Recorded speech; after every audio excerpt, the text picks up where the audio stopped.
रसूल पाक का विशाल हुआ ना, हजरत बिलाल ने मुंह से लफ्ज ही कोई नहीं अदा किया। किसी ने अपना दुखड़ा किसी अंदाज में सुना लिया। हजरत उमर ने कहा, जिसने कहा हुजूर विशाल करके गर्दन उड़ा दूंगा। हजरत उस्मान गनी ने कहा, खबरदार कोई मुझे आके ना बताए कि मुस्तफा विशाल कर गए। हजरत अली मुर्तजा रज़ी अल्लाह तआला अन्हु ने फरमाया, ना भाई मेरे मुस्तफा पर तो मौत आती नहीं जिस तरह आप लोगों पे। सब लोगों ने अपने अपने इजहार कर लिए ना, बिलाल ने किसी को दुख बताया ही नहीं। एक कोने में बैठ के ना हजरत बिलाल अकेले आंसू बहाते रहे, किसी को बताया ही नहीं, अकेले रोए। एक शख्स कहने लगा, यार बिलाल बोलता नहीं। कहा, ना बुलाओ इसे। असर की नमाज का वक्त हुआ ना, तो वो बिलाल जो काबे की छत पे बगैर सीढ़ियों के चढ़ गया था, वो बिलाल जो काबे की छत पे बगैर किसी सहारे के चढ़ गया था, उस बिलाल को कहा कि बिलाल चढ़ जरा, आजान पढ़, मस्जिद की छत पे चढ़ जा। हजरत बिलाल कई बार चढ़े और कई बार गिरे, कई बार चढ़े और कई बार गिरे। हजरत बिलाल हबशी रज़ी अल्लाह तआला ने आवाज दी, कहा, सलमान मेरी मदद करना, मेरी मदद करना, मुझसे चढ़ा नहीं जाता, अब मुझसे जाया नहीं जाता। जनाब सलमान फारसी ने भी सवाल नहीं पूछा कि बिलाल तू बीमार है, ये नहीं पूछा। हजरत बिलाल को 2-4 सहाबा ने उठाया, छत पे पहुंचाया।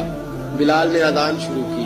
जब कहा ना अल्लाहु अकबर अल्लाहु अकबर, वो आवाज जिसमें बड़ा सोज होता था, बड़ी दर्द, बड़ी बुलंदी होती थी, बड़ा जोश खरोश होता था, आज वो आवाज दब गई।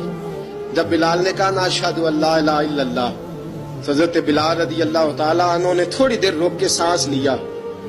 जब कहा ना अशहदु अन्ना मुहम्मदर रसूलुल्लाह, जो सारे चुप खड़े थे ना, उनमें से एक बाबा रो पड़ा, जिसका नाम अबू बकर सिद्दीक था।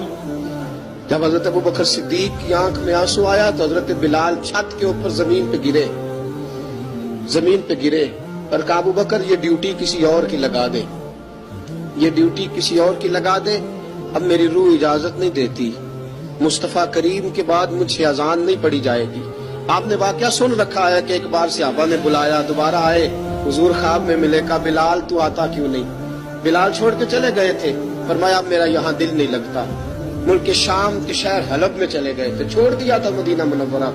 अब मेरी निगाहों में जचता नहीं कोई, जैसे मेरे महबूब हैं ऐसा नहीं कोई। हुजूर ख्वाब में मिले, आए मदीने। हजरत बिलाल आखिरी बार, लोगों ने कहा अजान पढ़ो, कहा मुझे वो अजान भूल ही गई है जो मुझे मुस्तफा करीम के जमाने में पढ़ा करता था, मुझसे नहीं पढ़ी जाती, ना मुझे कहो, मैं कैसे पढ़ूं? इमाम हसन और हुसैन ने आके दामन थामा ना, तो कहा बेटा मैं तुम्हारी नानी का भी नौकर रहा हूँ, मैं तुम्हारी माँ की चक्की भी पीसता रहा हूँ, मुझसे कोई फरमाइश ना कर डालना, मैंने नौकरी की है और मुझे अगर अल्लाह ने तौफीक दी तो मैं तुम्हारे बच्चों के पैर भी धोया करूंगा। लेकिन इमाम हसन रज़ी अल्लाह तआला ने फरमाया, बिलाल एक बार तो अजान सुनानी पड़ेगी। सुनाई बिलाल ने अजान।